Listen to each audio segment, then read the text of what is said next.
Today is December 15th, a pretty significant date in the NBA. It's the day where most players around the league who weren't eligible to be traded are now free to be traded. This mainly applies to those players who signed contract extensions at the start of free agency or were players who signed with new teams as free agents. Now, some players still won't be eligible to be traded until January 15th, depending on when they signed with their respective teams.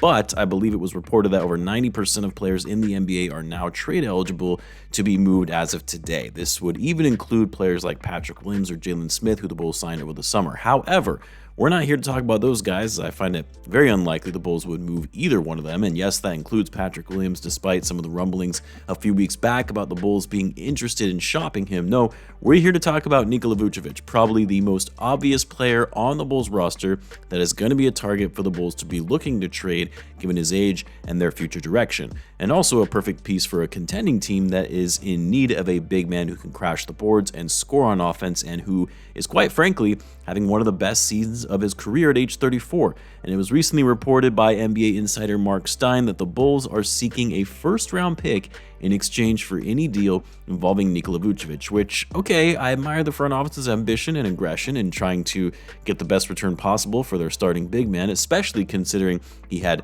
no trade value whatsoever going into the offseason, but it's also borderline delusional, and it could put the Bulls in yet another situation where they completely misread the market and overvalue their players, so much so where they hang on to them way too long and then trade them when it's far too late, getting considerably less in value for them in return. And that's what worries me the most about this front office going into such a critical trade deadline that could define the franchise's future for years to come. What do I mean by that? Well, let's talk about it. So what's going on, everyone? You're listening to Bulls Central here. Hope you're all doing well. Now, I'm recording this the night of the 14th, before the 15th, and I'll have it uploaded the morning of the 15th. And while I think it's unlikely we'll see any moves made by the Bulls on December 15th, given the history of this front office, I also do recognize that it could happen and would effectively make this video moot within hours, especially if they do in fact move Vucevic. But assuming Vuce hasn't been moved by the time you're watching this video, here's my perspective on this, on the Bulls seeking a first-round pick for Vuce. So it's no secret that this front office, this current regime, has a tendency of overvaluing its players. Whenever a player has become available or has been rumored to be shot by the Bulls, you hear what the asking price is that the Bulls want, and you think, what are they doing? Are they crazy? Take Alex Caruso as an example. At the beginning of last season, as well as the prior offseason and prior trade deadline, the trade deadline of 2023, it was rumored, again, it was never officially confirmed, but it was rumored that the Bulls had an insanely high asking price for the services of Alex Caruso if a team wanted him in a trade, which rightfully so, because Caruso was the Bulls' most valuable asset given his contract, one of the best defenders in the NBA, a super high IQ player that knew how to impact the game whenever he was on the court. Any contending team would be chomping at the bit to have this guy. So yes, the Bulls should have been asking for a lot. However, some were saying the Bulls were looking for 4 first-round picks to part ways with Alex Caruso, which I love AC, but that just screams a front office that has completely lost touch with reality. Now, of course, it was said that there were teams who had offered the Bulls something in the range of 2 first-round picks for Caruso at the deadline in 2024, and obviously the Bulls said no, considering AC remained with the team for the remainder of the season. Now, that was never confirmed again. Obviously, things like this, it becomes hearsay. However, it was reported by very credible and some of the most well-respected NBA insiders in the business who confirmed this to be true. Now, in my opinion, that was a mistake. Obviously, I love Caruso, and anyone who has been watching the channel since he joined the team can attest to that. But if you're getting an offer of 2 first-round picks for Alex Caruso, you probably should jump all over that. Granted, we don't know if there are protections on the picks, like if it's a lottery-protected pick and it ends up becoming one of those fake first-round picks like the one they got from Portland that will likely never convey, then okay, I get it. But 2 firsts for Alex Caruso, and passing on that was a mistake. And in my opinion, they probably passed on it, one, because they still thought that team actually had a chance to do something, but also I think it's more the fact that they wanted more in return because they completely overvalued Caruso on the trade market. So what ended up happening? Well, they waited until the offseason when Caruso's trade value wasn't as attractive, because now the trading team could only have him for 1 playoff run instead of 2 before his current contract expires. And it also now being an expiring contract, which makes it a little more risky for teams trading for him, knowing they could be getting him on a one-year rental and him potentially leaving in free agency, or also needing to pay up to retain him for a player who has far outplayed his current contract. As such, the Bulls had to settle in trading him for Josh Giddey and zero draft capital in return, which we've already talked about at length, and how the Bulls really screwed up that whole deal and not being able to amass at least a measly second-round pick from a team that has a treasure trove of picks, but really screwing it up more so because they had to settle for less than what they would have otherwise been able to get for him by moving him earlier had they not been so stubborn and asking for the moon to part ways with him. This also happened with DeMar DeRozan. There were teams interested in DeMar not even just the past deadline, but last offseason, the deadline before that. Some speculating that the Bulls could have gotten a first-round pick for him, but of course, they hung on to him for too long and ultimately had to settle for a sign-and-trade deal to get a couple second-round picks. And then also Andre Drummond. The Sixers were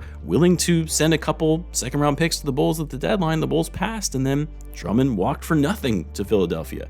And then Zach Lavine, I don't know if you guys remember this, but it was believed, and I think it was Jake Fisher who initially reported this when the Bulls were looking to potentially move Zach Lavine in the summer of 2023 after the Bulls had that disappointing season in which they missed the playoffs. It was believed that the Bulls, in talks with the Portland Trail Blazers, who at the time were still trying to do whatever they could to keep Damian Lillard happy and build a winning team around him, that the Bulls, in exchange for Zach Lavine, wanted Anthony Simons, Shaedon Sharpe, and the third pick in the 2023 draft, which would later become Scoot Henderson. Which maybe now you're kind of looking at that package and you're like, but at that time you were talking about the Blazers, two of their most promising young players with a ton of upside, and a number 3 pick in a draft that featured franchise level players. Like, even despite the Blazers' desperation of wanting to keep Dame, there was no way in hell they were ever going to do that, not even close, especially when Zach didn't have that great of a season in 2023 and was now on a max contract. So anyway, the point in all of this is to say it's well documented that the Bulls have passed up on trades, or simply put, asked for way too much for some of their players and have had to settle for less in exchange for them. Now, in the case of Vucevic, I mean, waiting and not trading him for pennies on the dollar like they could have done over the summer might actually pay off, especially with the way Vuce has been playing and the fact that there's now only 2 years left on his deal, making it a little more palatable for teams to take on. But we're starting to run into a situation where the Bulls are getting a little too greedy. Now, not all first-round picks are created equal. A first-round pick can mean a lot of different things. If it's a first-rounder coming from a team like the Celtics or any team in the top of the standings, yeah, it's a late first-rounder that isn't going to mean as much as a lottery pick. We also talked about protections. Like, if the Hornets trade the Bulls a first-round pick, but it's lottery protected, well, that doesn't really mean much of anything because the Hornets have been bad for years and hardly ever make the playoffs. But generally speaking, Nikola Vucevic, as great as he's been this season at his age though, and the fact that teams could still be wary that this guy is just having some sort of fluke of a run to start the year, it's very wishful thinking to seek a first-round pick for this guy, especially when he still has his limitations defensively.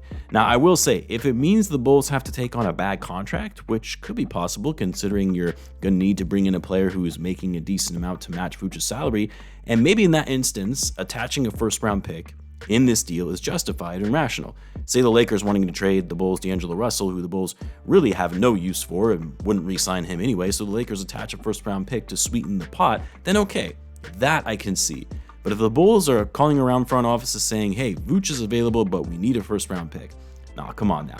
You need to be realistic and also understand that if you flounder and you keep trying to play hardball until you get the type of package that you want, you might find yourself in a situation of getting much less than what teams were initially willing to offer.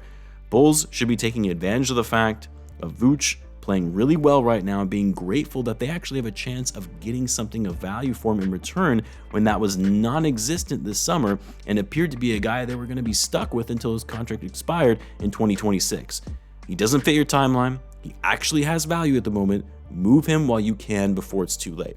That said, if the Bulls somehow get a first-round pick in exchange for Vucevic, I will be ecstatic, as I would never have in a million years expected the Bulls to get that kind of deal done for him throughout his entire tenure in Chicago.